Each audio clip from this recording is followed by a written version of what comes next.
সন্ধ্যায় বেঙ্গল ফাউন্ডেশনে বসেছিল ধ্রুপদী গানের আসর। এতে সঙ্গীত পরিবেশন করেন নবীন শিল্পী পারমিতা মামু।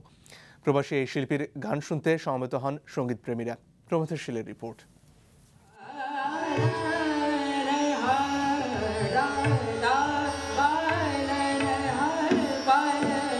পারমিতা বেহাগ রাগ দিয়ে শুরু করেন তার একক ধ্রুপদী গানের আসর।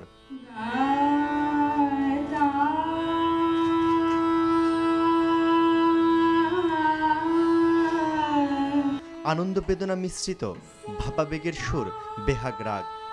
রাতের প্রথম প্রহর অর্থাৎ গোধূলি লগ্নের মানবীয় অনুভূতির বহিঃপ্রকাশ। শাস্ত্রীয় সঙ্গীত চর্চার ক্ষেত্রে এদেশের শিল্পী এবং শ্রোতাদের রয়েছে এক ধরনের অনীহা। অনেক হাইপার একটা হয়ে গেছে, কালচার হয়ে গেছে। সো সেখানে যদি আমরা 1 ঘন্টার পর ঘন্টা ক্লাসিক্যাল গাইতেই থাকি, এটা বিরক্তিকর হয়ে যায়। সো আমাদের সেটা লক্ষ্য রাখতে হবে যে দর্শকরা কি চাইছে, সেই অনুযায়ী আমাদের ক্লাসিক্যাল পারফর্ম করতে হবে। আমার গুরুজি পণ্ডিত চক্রবর্তী, উনি পারফরমেন্স শুরু করার আগে জাস্ট গানটা বলেন এবং বুঝিয়ে দেন এটা ফিলিং, এটা হচ্ছে এটার ভাষা হচ্ছে এটা, then this is the feeling you are supposed to get. So আমাদের মনে হয় এটা বুঝিয়ে দিলে দর্শকরা একটু এনজয় করতে পারবে। যন্ত্রসঙ্গীতে তবলায় ছিলেন পিনু সেন দাস ও হারমোনিয়ামে বিজন চন্দ্র মিস্ত্রি। প্রমথেশ শীল, NTV নিউজ, ঢাকা।